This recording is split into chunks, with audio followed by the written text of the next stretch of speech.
Guys, what's up and welcome back to another video.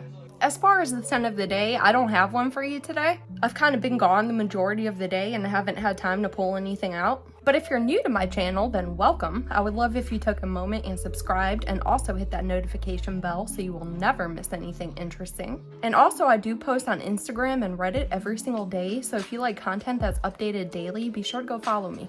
So considering my lack of time tonight, I'm gonna try and make this video short and sweet. But before anything, something was on my mind today and I kind of just wanted to get it off my chest. And I just wanted to take a moment and say to whoever watches my videos, thank you so much. I know I don't say that enough and I'm really a shy and awkward person in general. So it really takes a lot for me to make these videos and I really do appreciate all the support that I do get. So right before we jump into the tutorial portion, I always like to show you the palette so you kind of have an idea of what we're going to be using. So this week we're going in with the Urban Decay Naked Honey palette. And here's a good look at that color story. It's very yellow undertone neutral. And we'll definitely get more into that when it comes time for the review portion of this video. So if you're really curious as to what my thoughts and opinions are on this palette, then be sure to stay for the second part of this video, which is the in-depth review of this palette. But anyway guys, let's get right into the tutorial. So hey guys, welcome to the tutorial, and as always, I'm up close, but you're gonna have to forgive my face as I've been breaking out from stress lately, and I just didn't have time to put on any makeup today, so it is what it is. But on a good note, my lashes look good. I just recently did a lash lift and surprisingly it did come out better than I thought it would. And the look that we're going to be creating today is just the simple transitional style. I always try to find different kind of looks to do, but sometimes I really like to do this look to really test the bounds of a palette. So here we are, and that's exactly what we're going to do. So before we get started, I'm going to do my prep steps and I'm going to go in with the Sample Beauty Eye Primer. I've been using this pretty frequently lately and I realize you can definitely build it up. But I just like to brush on a really thin layer, just enough so the shadows blend nicely over it. And as for tight lining, yesterday I used black for the tight line and the waterline, but today I'm going to go in with Max Costa Riche, which is a really warm brown. And I just wanted to try this because I think it would pair really nicely with this eye look.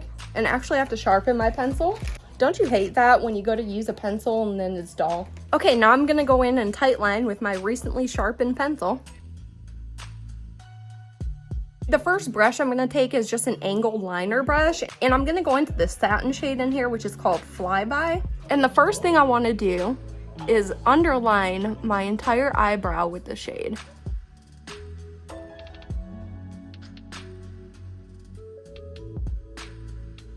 Now for these next steps, I'm going to take two brushes. I'm taking a detail brush for placement, and then I'm taking a fluffy dome blending brush to blend my placements out. So with that detail brush, I'm going into a shade called Hive. And the reason I'm using a detail brush for this is because I really want my shape to look correct on the eye. If you just flat out go in with a blending brush at first, it can get really out of shape really quickly. So I'm taking this above my natural crease line and just lightly building my shape, and I'm taking this out. And then I'm bringing it all the way into my inner corner. Now, once you get your initial shape on there, you can just go ahead and darken it up with some more shadow. Now, once my shape's on there in the right place, I'm going to take this blending brush and go in little circles all around this entire thing and blend it out.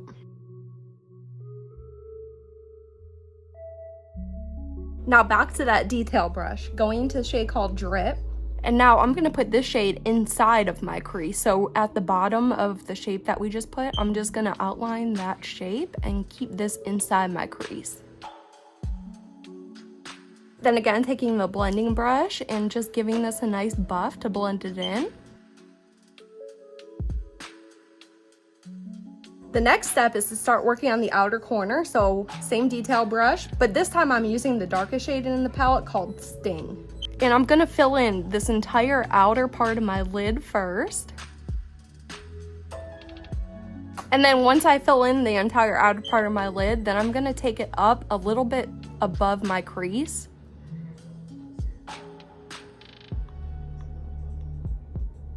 And now I'm going to blend this out.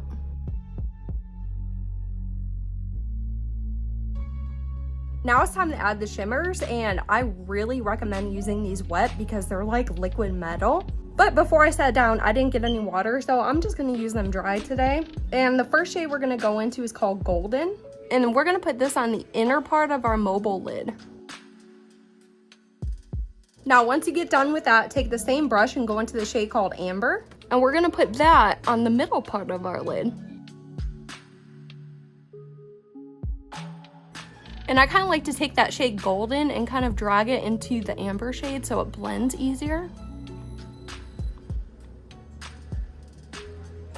And then taking that same brush, going into the shade called Queen, I'm just gonna lightly pat this on this outer portion so it blends into the mattes easier. Now take whatever you want to clean up this fallout that you get. I'm going in with that same MAC pencil for my waterline. And then for the shadow for my lower lash line, I'm going in with a larger size eyeliner brush. The first shadow I'm taking is Sting, and I'm gonna match up this outer corner right here and just fill it in. As far as how far to take it in, I went halfway. And then once you get done with that, take the shade Keeper on that same brush and put that on the inner part of your lower lash line. Now, as far as finishing touches, I really thought it was cool to go into the shade Honey and to pop this bright yellow gold on the inner corner.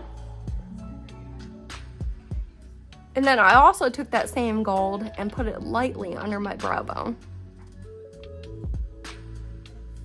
Here's the very finished neutral look using the Urban Decay Naked Honey palette. I think it's quite cute, very easy, and it's something that I would definitely wear on an everyday basis. So let me know down below if you have this palette and what you think about it. But as I said before, in the style of keeping this video short and sweet, let's hurry up, get on to part 2, which is the review of this palette. Alright guys, so here's some footage of the palette's cover again. My camera's having a really tough time trying to focus on this. But it is one of those plastic hard casings, and I really do like these kind of packagings because it really does a great job of protecting the fragile shadows inside. Inside you do get a large mirror, and then you have a 12 shade color story and an included double-ended brush, which I'm going to take out for holding this up purposes. So like I said, in here you get 12 shades, and each one weighs in at 0.95 grams. So that's below an average amount of shadow per pan. So in here you get 3 different formulas. You get 6 mattes, 5 shimmers, and 1 satin. It's been a very, very long time since I've tried Urban Decay, so I kind of didn't know what to expect, and the mattes really outperformed themselves. They went beyond my expectations, blended very, very easily, they built up, and they were very easy to layer upon one another. My only complaint is that you get 1 matte mode of depth in here, so it kind of limits you as to how many different types of looks that you can create. As far as the shimmers, I think that they work better when they're wet. They give you a very liquefied gold look. But of course, as you see what I did today, I used them dry and they work just fine. I had no problems working with these shimmers, and I do appreciate that they're all different tones because that gives you more in regard to creativity. And this little shade right here is the 1 satin that's in here. And I found it to blend very easy. It's kind of like a matte shadow, but it has a sheen to its finish. So due to its finish, it's kind of a multifunctional shade. You can really use it to highlight certain areas, or you can use it to blur edges of a gradient. So I really like that that's included in here. All right, really quick, I'm gonna throw up some swatches of this palette so you can see how every shade looks swatched out.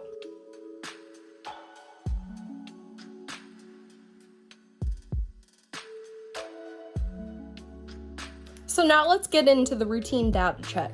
And what this is just a series of certain questions I like to ask myself regarding any palette that I review. So the first thing I like to look for is the formula. Is it a clean formula? And for this palette, this is not clarified as being a clean formula. So if that's of importance to you, this is not the palette for you.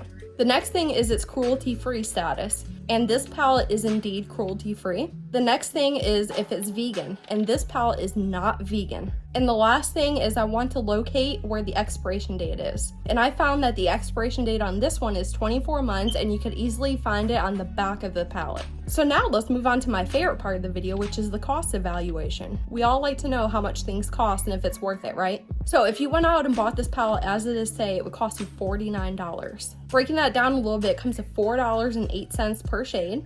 And breaking that down a bit further, it comes to $4.30 per gram. So comparing this palette to similar products on the market, the price per shade is affordable, but it's really verging on the higher end, making it a little bit expensive. And additionally, I would like to point out that this has a very expensive cost per gram than other palettes that I've previously reviewed. So as we always do, let's get into my recommendation. So upon using this, I didn't get any patching and I didn't get any creasing. I found something odd about this in that all these shades are pressed differently. So instead of having a uniform press as being soft, moderate, or hard, each one gives you a different type and amount of kickback. And due to that, some shades you'll get fallout from and others you won't.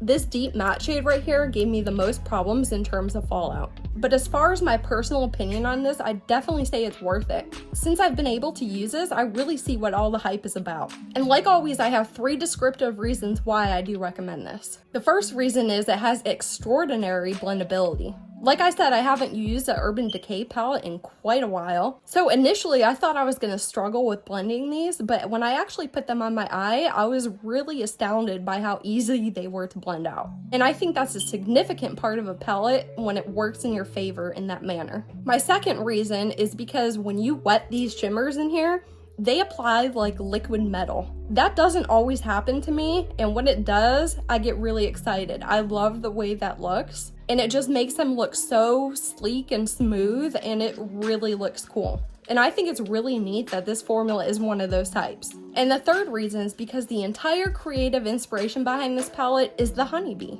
So if you're a fan of honeybees like I am, this would be perfect for your collection. So guys, that's all I have for today's video. If you liked it, please give me a giant thumbs up. And if you didn't like it, hit that thumbs down button. And until next time, bye.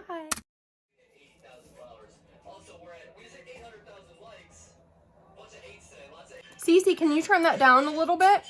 Bro.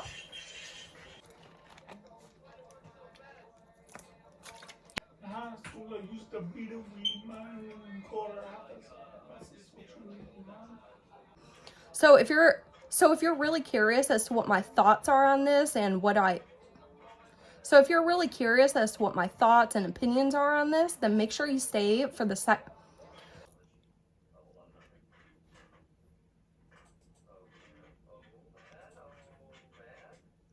And the look that we're going to be creating today is just the simple transitional style and the look that we're going to, next we're going to start working at, the next step is just, I found that these shades